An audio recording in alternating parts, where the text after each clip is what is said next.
Attacks on physician freedom of conscience in the Canadian province of Ontario have become acute since the legalization of euthanasia and physician-assisted suicide in 2016. The province's state medical regulator is the College of Physicians and Surgeons of Ontario. The college demands that physicians unwilling to kill patients or help them commit suicide must help find a colleague willing to do so. Ontario legislators recently heard from physicians threatened with discipline or dismissal if they refused to comply. One of the witnesses who appeared before the Legislative Committee was Dr. Ellen Warner. Dr. Warner graduated at the top of her medical school class and became a medical oncologist, someone who treats cancer with drugs like chemotherapy. What Dr. Warner had to tell the committee was disturbing. She said that it would be unthinkable for any patient to be coerced into euthanasia or assisted suicide. She added that it should be equally unthinkable that any healthcare provider should be coerced into participating directly or indirectly in the procedures.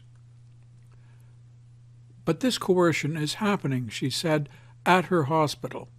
Physicians are being bullied into accepting the role of the most responsible physician for patients who want euthanasia and assisted suicide. This forces these physicians to be legally responsible for homicide and suicide even when that goes against their conscience or religious beliefs. It gets worse, she added. At one of their staff meetings, a psychiatrist stood up and announced that any physician who didn't actively support euthanasia and assisted suicide should not be working at the hospital. When asked if this was contributing to physician stress, Dr. Warner said, "There's a horrendous stress level at our hospital.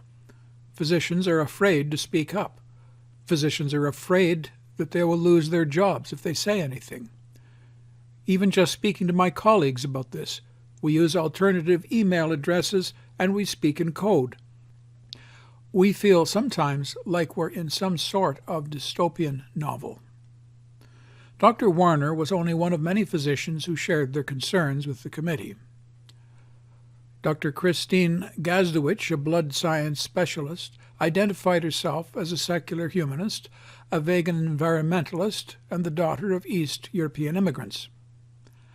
"Half a century ago, and a decade apart," she said, "each of my parents fled a regime where the game was unanimity." She hoped to find conscience protection, she said, "in this land that my parents came to when they sought freedom for themselves and their children."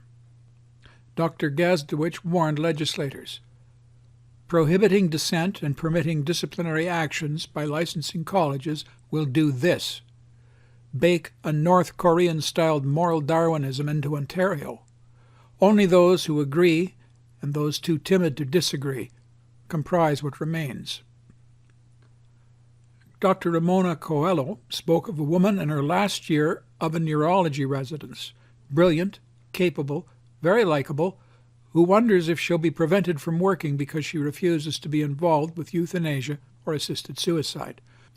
She also related the dilemma of a young family doctor whose family fled religious persecution in Iraq years ago.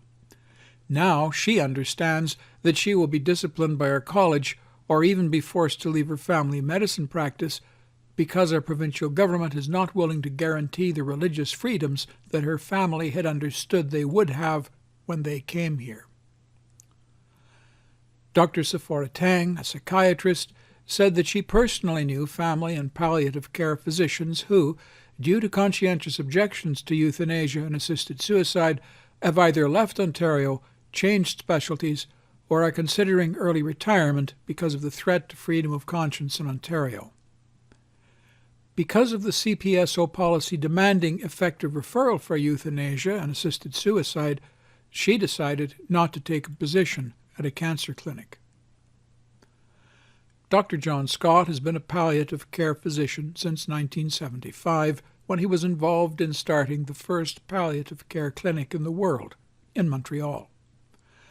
"I'm now worried that I will not be able to continue my work in palliative care because of the lack of conscience protection in Ontario," he said.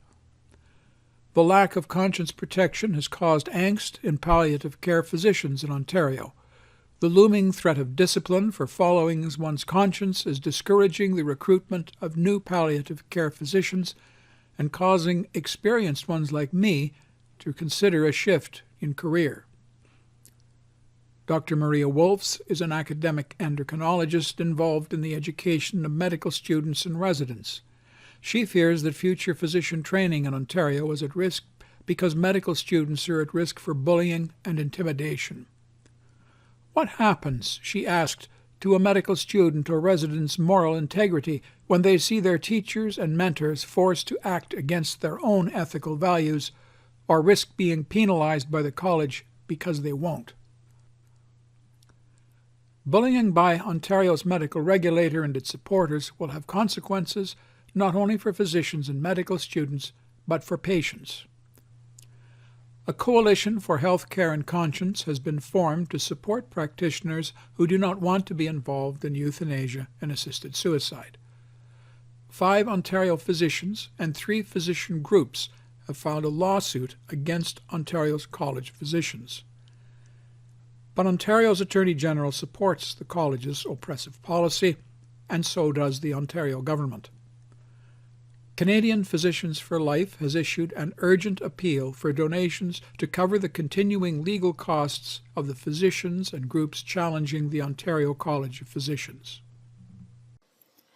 Dear supporters, 3 organizations and 5 brave physicians have launched legal proceedings against the College of Physicians and Surgeons of Ontario in response to its conscience rights violating policies. The 3 organizations are Canadian Physicians for Life, the Christian Medical and Dental Society, and the Canadian Federation of Catholic Physician Societies. The Christian Medical Dental Society is a Christian association of physicians, dentists, and students who seek to honor God by integrating faith with professional practice. The Canadian Federation of Catholic Physician Societies seeks to promote the teaching of the Catholic Church as applied in the provision of health care and to contribute to the development of public policy. Canadian Physicians for Life is a secular organization gathering physicians from all backgrounds and specialties to build a culture of life in Canada by equipping pro-life medical students, supporting physicians in their life-affirming practices, and educating Canadians about these issues. While our purposes are different, we share common concerns about the protection of human life. It is because of this shared concern that we are collaborating to address an urgent issue. We found out yesterday that we need to raise $120,000 by June to cover the costs of the legal proceedings against the CPSO. We are stronger together in this fight. We're working together and asking our memberships to pool funds for pro-conscience rights initiatives like this one. The CPSO has been very aggressively defending this case. I saw that firsthand when I was cross-examined on behalf of Canadian Physicians for Life in March. This is a David and Goliath situation. In addition to fighting the CPSO, we are also fighting the Attorney General of Ontario, who has come alongside the CPSO to defend its policies. The CPSO and the Attorney General of Ontario have far greater resources than we do to fight this battle, but it's our doctors and med students who simply cannot afford to lose this case. The organizations involved in the case will be fundraising over the next week. We appeal to you, our members, to play a vital role in this collaboration. Please make a gift to CPL today to support our collaborative work during this urgent time.